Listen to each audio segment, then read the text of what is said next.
유튜브 형님들 구독, 좋아요 한 번씩 부탁드리겠습니다. 배트맨 전 경기 다 다루고 있고 또 이제 유튜브 다시 시작했습니다. 유튜브 원래 한 4년 동안 제가 스포츠 분석 카테고리에서는 조회수 제일 많이 나왔었죠. 그래서 또 좋은 결과, 좋은 내용 한번 만들어 볼 테니 같이 한번 배팅 하실 분들은 여기 있는 카톡 아이디나 여기 있는 번호로 조합도 받고 싶으시면 편하게 조합 신청 원한다고 연락 주시면 됩니다. 조합 같은 경우는 뭐 주력, 부주력 정도로 나눠드리고 있고 고배당도 한 번씩 보내드리고 있습니다. 직전 주력도도 적중을 시켜주면서 좋은 결과를 만들어냈고 신청해 주시는 분들은 좋은 결과 나올 수 있게 최선을 다해서 노력해 보도록 하겠습니다. 오늘 KBL, KBO 남자축구 A매치, 유럽 월드컵 주요 경기들, MLB 경기들 한번 봐드릴 테니까 잘 참고하셔가지고 좋은 결과 만드시면 좋을 것 같습니다. KBL부터 분석 시작해 보겠습니다. 또 숲 라이브 방송 오후 2시에 진행하니까 숲 하얀대화도 즐겨찾기 하시고 라이브 방송도 꼭 한 번씩 참여 부탁드리도록 하겠습니다.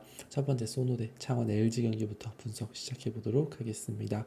자, 소노 같은 경우는 직전 경기 82대 78로 이제 SK 상대로 승리를 거머쥐었죠. 정관장 모비스전에서 2연패를 한 이후에 3경기 만에 개막한 이후 승리를 가져간 소노였습니다. 소노 같은 경우는 철저히 팀의 중심이 정해져 있는 팀이죠. 나이트, 캔바오, 이정현 이 3인방이 팀의 핵심 공격의 전술이자 팀 그 자체라고 보시면 됩니다. 즉 이 3인방의 그날 성적에 따라서 팀의 승패 결과 또한 지대한 영향을 미친다라고 보시면 되겠죠. 나이트의 투맨 게임을 바탕으로 한 순수 공격력이 나쁘지 않은 모습을 보여주고 있고 직전 경기에서 또한 25득점, 야투율 56%를 기록해주면서 좋은 활약을 보였습니다. 캔바오 같은 경우도 프리롤 자유로운 역할을 부여받으며 더욱 적극적인 모습을 보이며 18득점을 직전 경기에서 기록하는 모습을 보여줬었죠. 이정현도 16득점을 기록했으나 아직은 시즌 초반 야투 효율까지는 좀 떨어져 있는 모습을 보이는 게 아쉬운 상황입니다. 이정현 같은 경우는 3경기 동안 2점 야투율이 28%, 3점 야투율은 15%밖에 기록을 못하고 있는 상황입니다. 뭐 그래도 수비에서 좋은 모습 그리고 앞으로 이번 우리나라를 이끌어갈 대표 가드이기 때문에 기대치는 여전히 높은 시점입니다. SK가 상대로도 직전 경기 나름의 수비력을 보여줬다는 점은 긍정적이고 3점 성공률이 올 시즌 소노가 16%밖에 안 나오는 리그 최하위권이긴 하지만 선수들의 기본 기량에도 나쁘지 않기 때문에 반등의 여지는 분명 열려 있습니다. 홈에서 소노 선수들의 개인 기량에 의존하기 때문에 이번 시즌 그리고 올 시즌 앞으로도 기복이 있긴 하겠습니다만 그만큼 선수들의 컨디션이 좋은 날이라고 한다면 언제든 이변을 만들 수 있는 팀이라는 점은 항상 참고해 두시면 좋을 것 같습니다. 상대는 LG입니다. 창원 LG 같은 경우는 직전 경기 DB 상대로 원정에서 79대 82로 접전 끝에 승리를 거머쥔 모습을 보여줬습니다. 타마요랑 마레이가 40득점을 합작하며 LG의 강점 자랑 중 하나인 인사이드에서 위력이 상당히 좋은 모습을 보여줬었죠. 투 빅맨의 활약은 좋았고 유기상을 비롯한 자원들의 순수 야투 효율 또한 좋은 모습을 보였습니다. 실제로 올 시즌 3경기 초반 3점 성공률 40%를 넘기고 있는 LG라고 보시면 될 것 같고 경기당 무려 10개의 3점을 성공시키면서 리그 최고 수준의 외곽포를 보여주고 있는 상황이죠. 올 시즌 또한 타마요, 유기상, 마레이, 정인덕, 양준석, 허일령 작년 리그 상위권을 만들어냈던 전력을 구성하고 있는 상황이고 단단한 수비 또한 보여줄 수 있기 때문에 여전히 좋은 경기력을 기대할 수 있는 LG라고 보시면 될 것 같습니다. 소노 같은 경우도 작년에 홈에서 승률 40%, LG 또한 홈에서 승률 70%를 기록할 정도로 양팀 모두 홈에서 강한 팀이었습니다. 올 시즌 또한 그런 모습을 보일 가능성이 높고요. 다만 LG 같은 경우는 작년 원정 승률은 50%밖에 나오지 않으면서 원정에서 꽤나 평범한 모습을 보여줬었죠. 때문에 LG라는 팀이 지금 1.3배 정도 받게 된다고 한다면 배당적인 부분에 의문이 좀 든다라는 겁니다. 소노의 나이트가 마레이의 1대1을 공격의 수비적으로 좀 고전할 수 있겠으나 소노 같은 경우는 올 시즌 3점이 16%지만 확률적으로 놓고 봤을 때는 홈에서 작년에도 그랬고 항상 좋은 모습을 외곽적으로 보여줬었고 16%임에도 불구하고 그전 모비스전과 SK전에서 뭐 이기거나 접전을 만들어내는 모습을 보여주기 때문에 어느 팀이건 잘할 수 있는 게 소노라고 아까도 말씀드렸죠. 소노의 배당이 워낙 메리트 있기 때문에 이번 경기는 배당 낮은 LG 쪽보다는 과감하게 소노 역배 쪽을 추천드리고 넘어가겠습니다. 언오버적인 부분에 있어서는 다득점 오버 쪽을 좀 더 추천드리겠습니다. 소노의 템포가 생각보다 빠른 모습을 보이고 있기 때문이죠. 자, 다음은 KBO SSG 대 삼성 경기 한번 보도록 하겠습니다. SSG 대 삼성 경기입니다. 자, 직전 경기 삼성 상대로 5대 2로 패배했었던 SSG였었죠. 역시나 타격적인 부분에 있어서 아쉬운 문제가 나왔었던 SSG였습니다. 박성환, 안상현, 에르디아 중심의 타격의 폭발력은 여전히 의문부호가 좀 붙고 있는 상황입니다. 상대는 삼성, 디아즈를 중심으로 리그 최고 수준의 타격을 보유하고 있는 삼성입니다. SSG라는 팀 자체가 인천 문학구장을 홈으로 쓰고 있고 올 시즌 인천 문학구장은 타격 친화적인 성향이 작년보다 줄어든 것은 사실이지만 올 시즌 또한 여전히 홈런, 팩팩터, 삼성구장 라이온즈 파크를 제치고 1위를 기록할 정도로 역시나 타격에 좀 더 유리한 구장인 건 사실입니다. 즉 여전히 랜더스필드에서 타격의 약점이 나온 SSG는 홈이라고 할지언정 타격이 별로 살아나지 못하다 보니 원하는 결과를 만들기가 좀 어려울 수 있다라는 것입니다. 타격이 안 나온 SSG 좀 답답하죠. 자, SSG는 선발 김건우, 삼성은 선발 가르비토가 등판을 준비합니다. SSG 선발 김건우는 올 시즌 방어율 3.8을 기록해주면서 66이닝 동안 꽤나 준수한 모습을 보였습니다. 자완으로서 140대 중반의 패스트볼은 확실히 동나이대 최상급의 구위와 구질을 보이고 있습니다. 다만 이번 경기는 준 플레이오프 큰 무대이고 이 선수의 가장 큰 약점 제구가 불안한 점을 고려해 본다면 실점의 가능성이 좀 열려있죠. 대체적으로 KBO에서는 어린 선수들, 제구가 안 좋은 어린 선수들은 플레이오프 같은 큰 무대에서 항상 흔들리는 모습을 많이 보여줬던 건 사실입니다. 여기에 이닝 소화 또한 떨어진다는 점은 아쉬움이 나올 수 있겠죠. 오늘도 SSG는 불펜 의존도가 높을 것으로 판단되는데 물론 SSG는 리그에서 좋은 불펜을 가지고 있는 건 사실이지만 SSG가 올 시즌 삼성과의 20번이 넘는 맞대결 동안 방어율이 상대전에서 불펜 방어율이 4점대 중반을 기록해주면서 상대전에서 아쉬웠던 건 분명 사실이죠. 실점의 가능성을 역시나 열어놔야 되는 상황입니다. 삼성은 선발 가리비토가 등판을 준비합니다. 올 시즌 80이닝 동안 방어율 2.64를 기록해주면서 완성형에 가까운 선발 투수의 모습을 보입니다.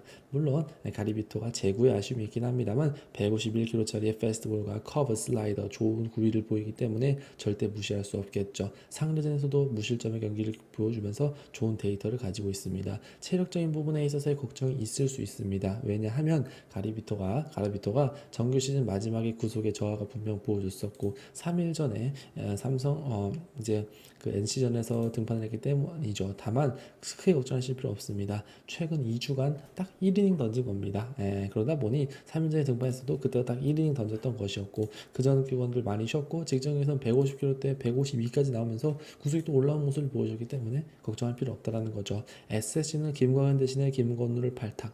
다만 크게 좋게 보기엔 좀 어렵고 타격에서 선발에서 우위를 점하는 삼성 쪽이 밀리기는 좀 어렵지 않을까 싶습니다. 삼성 승리 쪽과 마인 쪽을 추천드리도록 하고 양 팀의 타격적인 부분에 있어서 폭발력이 그리 뛰어나진 않으나 삼성의 꾸준한 타격감을 좀 고려해 본다면 이번 경기 간단하게 오버만 추천드리고 넘어가겠습니다. 삼성 승리 마인 오버 추천드립니다. 자, 남자 축구 A매치 그리고 월드컵 유럽 예선 주요 경기들 MLB 경기들은 한번 지금 또 분석 진행해 드리도록 하겠습니다. 자, 또 유튜브 같은 경우 다시 시작했습니다. 뭐 문자 같은 경우라던가 카톡으로도 조합 받으실 수 있고 조합이라는 건 제가 금액 조절, 조합 구성 어떻게 배팅할지 전부 다 정리를 해서 시청자분들에게 발송드리는 데이터를 말씀드리는 겁니다. 그래서 뭐 주력 조합이라던가 이런 것들 받으시면서 같이 배팅하실 분들, 배팅하는데 좀 어려움이 있다 하시는 분들은 편하게 여기는 카톡 아이디나 여기는 번호로 조합 신청 원한다라고 연락 주시면 되고 믿고 참여해 주시는 분들 좋은 결과로 한번 증명해 보도록 하겠습니다. 또 숲 라이브 방송도 오후 2시, 저녁 9시에 진행하니까 꼭 숲 하얀 대화도 즐겨찾기 하시고 라이브 방송도 참여 부탁드리도록 하겠습니다. 일본 대 파라과이 경기부터 해서 간단하게 한번 주요 배팅 라인들 추천드리도록 하겠습니다. 일본 대 파라과이는 일본 승리 그리고 일본 hen무 그리고 언더 쪽을 좀 추천드리도록 하겠습니다. 일본 같은 경우는 여전히 좋은 수비적인 부분에 있어서의 모습을 또 기대할 수 있는 상황이고 득점적인 부분에 있어서의 파괴력 또한 다양한 선수들을 바탕으로 좋은 모습을 보여줄 수 있죠. 쿠브랑 마에다 중심으로 여전한 공격력을 보여줄 수 있고 수비적인 부분들 같은 경우도 현 시점에서는 뭐 와타나베가 그건 버티고 있다는 점을 고려해 본다면 충분히 좋은 모습을 기대할 수 있습니다. 파라과이 같은 경우도 마찬가지입니다. 수비적인 부분의 성향이 보다 강한 모습을 보여 보이는 게 최근 경기들인데 다만 득점적인 부분에 있어서 다양성의 일본 축구에는 밀릴 수밖에 없다라는 것이죠. 일본 스이타 홈에서 경기를 치른다는 점까지 고려해 본다면 일본 승리 헨모 언더 쪽 추천드리고 넘어가도록 하겠습니다.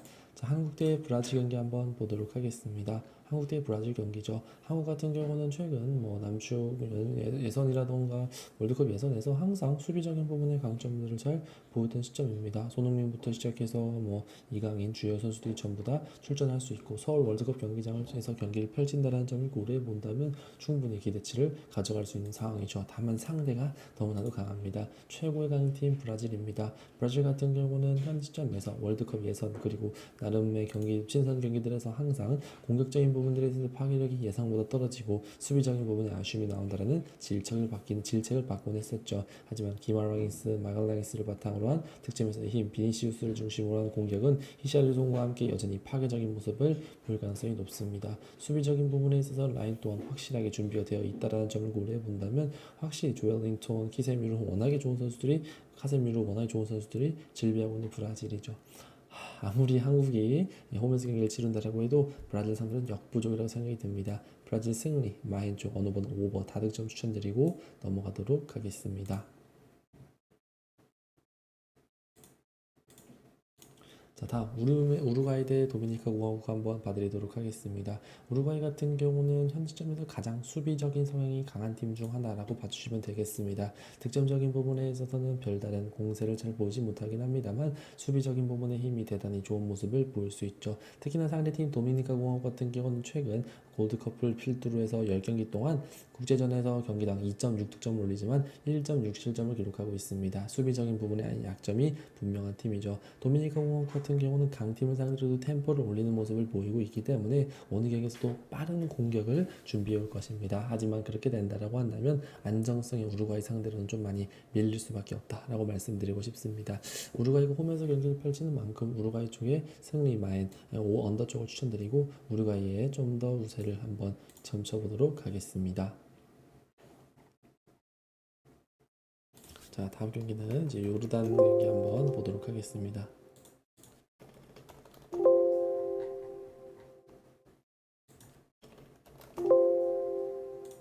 뭐 여기 있는 경기들은 시간적인 부분들이 좀 늦게 하다 보니까 따로 패스를 하도록 하고 북아일랜드 경기 한번 봐드리겠습니다. 자, 북아일랜드 대 이제 슬로바키아 경기 한번 보도록 하겠습니다. 북아일랜드 대 슬로바키아 경기고 일단 북아일랜드 같은 경우는 공격과 수비적인 부분에 있어서의 밸런스가 상당히 좀 떨어져 있는 모습을 보여주고 있는 게 아쉽지 않나라는 생각이 들고 있는 시점이죠. 실점적인 부분들에 있어서도 너무나 좀 많은 모습들을 좀 보여주고 있고 득점적인 부분에 있어서 또한 긍정적인 모습을 보이지 못하고 있는 상황입니다. 선수들적인 부분에 있어서의 퀄리티가 확실히 예전에 10년 전에 비해서는 많이 떨어진 모습을 좀 보여주고 있다 보니까 원하는 결과를 만들기는 쉽지 않죠. 다만 슬로바키아 같은 경우도 독일이라는 강팀을 잡아내면서 변수를 만들어내는 모습을 보이긴 했으나 현시점 같은 경우는 다비드 한츠코 주력 선수들의 수비에서 이탈된다는 점, 중원과 공격 자원들 같은 경우도 100%를 나올 수 없고 확실히 슬로바키아의 말라버리는 공격진들의 뎁스는 분명 아쉬움이 나올 수 있습니다. 접전의 경기를 예상해 보겠습니다. 다만 북아일랜드가 홈이라는 거 이점 분명히 있을 수 있고 슬로바키아가 원정에서의 결과는 항상 좀 아쉬움이 명확했다는 점을 고려해 본다면 원정 슬로바키아는 최근 10년 최근 2년간 제대로 된 승리를 원정에서는 제대로 만들어내지 못했었죠. 그래서 이번 경기에서는 최근 룩셈부르크 상대로 한번 이긴 했지만 원정에서 경기 내용이 그닥 좋지 못했습니다. 북아일랜드 승리 헨무 오버 쪽 추천드리고 넘어가도록 하겠습니다. 자, 다음은 코소보 대 슬로베니아 경기 한번 보도록 하겠습니다.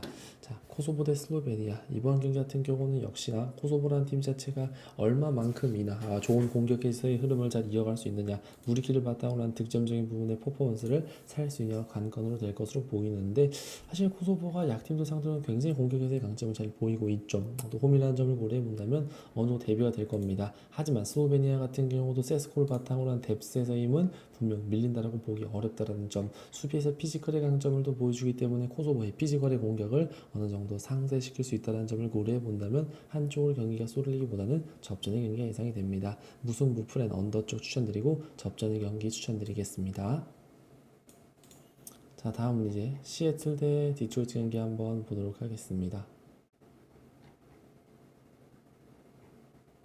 시애틀 대 디트로이트 경기입니다. 자, 일단은 뭐 시애틀 같은 경우라던가 디트로이트 같은 경우 현 시점에서 자신들이 중요한 준비한 경기의 내용과 결과들이 생각보다는 잘 나오지 못하는 게 아쉬움이 남는 부분이라고 말씀드리고 싶습니다. 시애틀 같은 경우는 타격적인 부분에 있어서의 강점을 조금은 더 살려야 되는데 그런 부분들이 쉽게 나올 거는 좀 어렵지 않을까라는 생각이 좀 듭니다. 이유는 역시나 디트로이트 선발 이제 스코발이 등판하기 때문이죠. 스코발 같은 경우는 뭐 플레이오프에서는 좀 흔들리는 모습이 나올 수 있겠으나 선수 기대치가 워낙 높은 선수이기 때문에 어느 정도 긍정도가 기대된다라는 점. 시애틀은 선발 커피가 나오는데 올 시즌 같은 경우는 재구적인 부분에 있어서의 강점이 예년만큼 나오지 못하면서 흔들리는 모습들이 좀 나오고 있죠. 디트로이트라는 팀 자체가 어느 정도 실점의 가능성이 좀 열려있는 시애틀이 실점의 가능성이 보다 열려있다는 점을 고려해 본다면 디트로이트 승리 마행 오버 쪽 추천드리고 넘어가도록 하겠습니다. 항상 건승입니다.